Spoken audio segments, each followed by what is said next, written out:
HybridFoxKid and welcome back to Glacious. Again, we are in the Glacious Zoo, but we're not necessarily catching any animals today. What I'm doing is I'm planning for the future for when we need a couple extra animals with a couple conditions. This house here is going to be our skeleton horse house, which currently doesn't have any residents because I haven't been able to find any in this world. I have been playing this world for many hours, still no skeleton horse to be found. But I figured there is a way that you can actually force skeleton horses to spawn. If you strike a horse with lightning, that spawns a skeleton horse, and you can force that by using a trident. Problem is, tridents are really hard to get. I have killed many drowned in this world, but I have never had a drowned drop a trident for me. I've tried for ages. I knew I would need one to get channeling on it, but I've never had the luck, so I'm gonna have to force it to give me a trident. So I'm following a tutorial at the moment of how to build it and where to build it, and it's saying somewhere that we need a deep ocean. This is all ocean here, and I'm pretty sure there are a couple spots that are deep ocean, and so we just gotta look for the deep ocean biome and set up shop. Well, I think I found my deep ocean. I was just flying around and came across this area here. It's just north of the tower, right next to Niviir, and just across away from Glacious. Can't necessarily see it because my render distance is too short. But right here is the deep ocean. It looks pretty good for what I need. So, it looks like I'm going to get my farm set up and ready, and it shouldn't be too difficult, fingers crossed. I've never built a trident farm before. I heard they're a pain in the butt, but hopefully this tutorial I'm currently following isn't going to be too hard. So, since I got my area, I am going to go and gather the resources I need, and then I'll probably be back when we actually get around to building it, which is hopefully not going to be too difficult, fingers crossed. Okay, gonna pop the 2 potions to make sure it's easier to actually see what I'm doing, and it's time to get the farm started.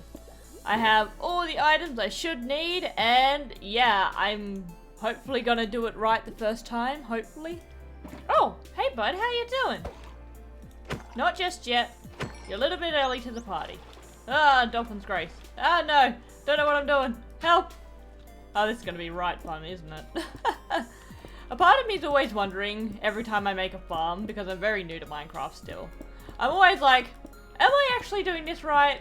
And how quick is it going to take for me to mess it up somehow? Because there's always a small part of me that never thinks I'm ever following the tutorial correctly. Because 99% of the time, I never am. I'm really bad at following tutorials.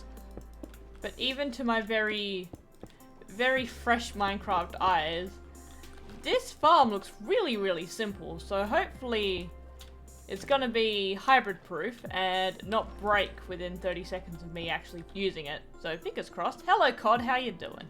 And I always forget to say this before I even start the portals, but as I said before, I am following a tutorial, and I will pop the tutorial's link in the description below so everyone else can check it out as well.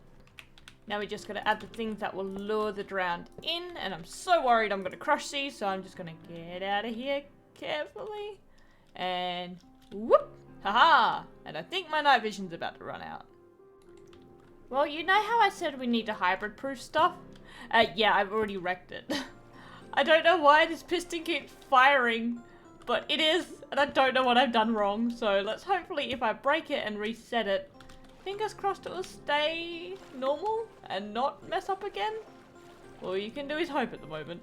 I think the last thing we gotta add now is just the soul sand to push up the drown. Oh. That doesn't work. Let me just pick up them. Okay, can I get out of here, please?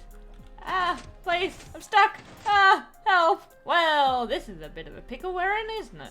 How did I get stuck in this contraption? I have no way of getting out. Oh wait, there is kind of a way to get out. I just gotta not be dumb. It's fine. Okay. That's the last time I'm doing that.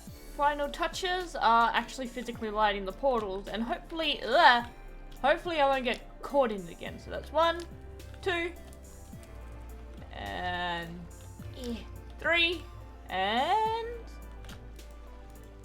come on, 4. There we go. And I'm pretty sure that's the farm done. Well, on the overworld side, it's finished. I'm not gonna act like I know what is happening. Things go in there, land in portal, bang, they're in the nether. there we go. That's the hybrid explanation of how this farm works, because that's as much as I know. So, I think what we gotta do is we gotta grab the coordinates of this block here, the middle block, divided by 8, which is this as well. I gotta find those coordinates in the nether, and hopefully these portals will link. Not gonna try it and see if they link, I'm just gonna hope for the best that they do. So, I'll be in the nether and searching around for what we need. The good thing about having a farm stupidly close to your base is that's my base portal right there. And 20 blocks below here is where our portal will be. So it's just a matter of digging down and hopefully not landing in lava. So we can hope for the best, can't we?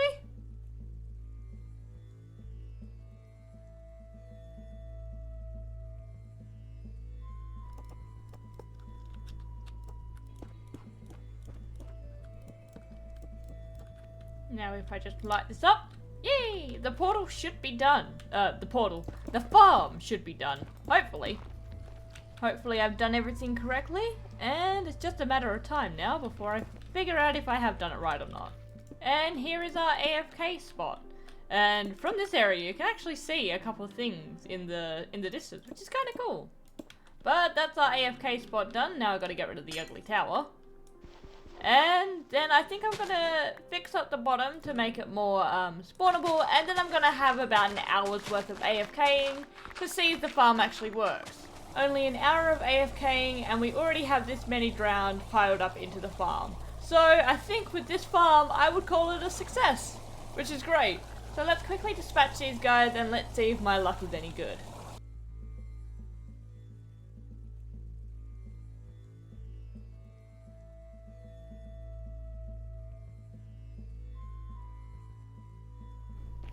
There's that. And it doesn't look like we've had any tridents just yet. Oh, a fishing rod. Wow. Yeah, so we've got no luck with tridents, but I'm gonna keep going until I finally get one. I AFK'd for about 1 more hour and I've got myself a single trident. As much as it's only 1 trident, 1 is more than enough. All I need is channeling on this guy, and then I can start hunting for skeleton horses when there's a thunderstorm. That's another problem with this server. I've never actually seen a thunderstorm happen, so I think that's going to be as rare as finding a skeleton horse, I suppose.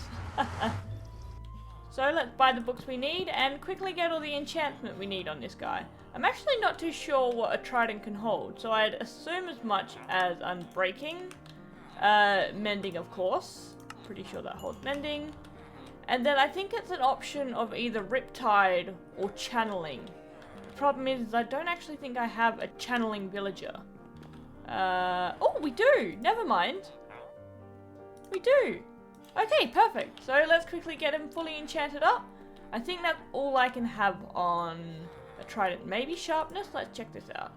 I doubt it, but it's good to test. I've never actually owned a trident ever in Minecraft, not even in like a creative world, so I have no idea how this works, so I'm gonna hope for the best. So we'll chuck this. Got mending. Whoops. Then channeling. And then do the sharpness? No. So I think they're the only ones I can have on him. And without channeling, I could have Riptide. But I need channeling so I can get myself some skeleton horses when it finally decides to thunderstorm. Which, yeah, I don't think it's going to thunderstorm anytime soon. It's mainly just snowing and having a good time. So I'm going to go and pop my trident in a safe space for when a thunderstorm finally decides to roll in. And I'll keep him there for safekeeping. And yeah, hopefully it will come sooner rather than later. That's what I would prefer. So with my trident obtained, I'm going to be moving on to the next part of this episode, which is going to be a little bit of building. Here we are in a bit of a different location this time, but still in the Great Oceans between the Three Nations. We are working on the middle of the tower again today. So I always wanted to expand the tower out more to make it feel more grand than just the tower itself, and I wanted to add the other 2 flags that the other 2 have now finished. So we've got all the materials here in both the boxes. That should be enough for the outskirtings and for the flags. I'm going to throw you guys into the time lapse and we'll look at the grandness of the tower once it's all finally complete.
here we go. The second stage of the tower is complete, and now all the flags are up in all their glory, showing off in the direction of each respected nation. I must say, with the addition of the ring, it looks really, really grand. It makes it look even cooler than it already was. And with the addition of the other two flags of Magnus, Void and Niviir, it just makes it look 10 times cooler. So I'm really happy with how this one turned out. So what I want to do for the last part of this episode is I want to make this area a little bit more safe for people who are actually travelling to this area. This tower is mainly for people who die and lose everything and respawn here if their bed gets destroyed. So I want to make it as safe as possible. When I was finishing the drown farm, I ended up getting extra Nautilus shells, which I have a couple of Heart of the Seas, which I think I'm going to check a Heart of the Sea in the middle of the tower to make it more safe to explore. So we've got the Heart of the Sea here, and we've got 9 Nautilus shells. I think I only need 8 to make a conduit. Yep. And then, I don't know this part either. Apparently I just need prismarine. I don't know if I need a specific type. Let's hope I just need the basic prismarine, because that's what I have the most of. So where I want to chuck this is I want to pop it just in the stone area, just down here. It's completely hollow, so it should do a good job here. So I'm not actually sure how this works. So as far as I'm aware, like, you gotta do it something like this. If I'm doing this completely wrong, get ready for me to be very embarrassed. So is it something like this? You gotta like fully encase it? No, I think I've already done it wrong. So I think you do it something like this. Doot, doot, doot. Oh!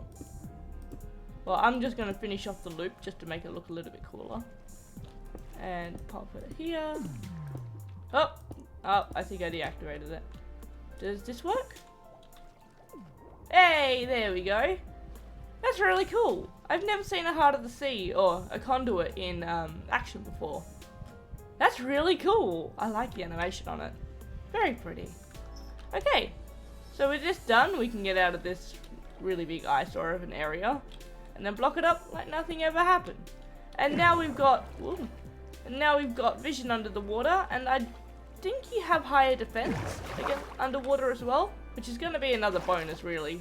But with the tower all finished and my drown farm complete, I think I'm going to leave this episode here. We got a lot done today, a lot of building, a lot of progress towards the Glacious Zoo. Next episode might be a little bit of more animal collecting, which is going to be good fun, hopefully. And yeah, so if you guys liked the video, give the video a thumbs up, and maybe subscribe if you want to stick around. All good, I'll see you guys next time. See ya!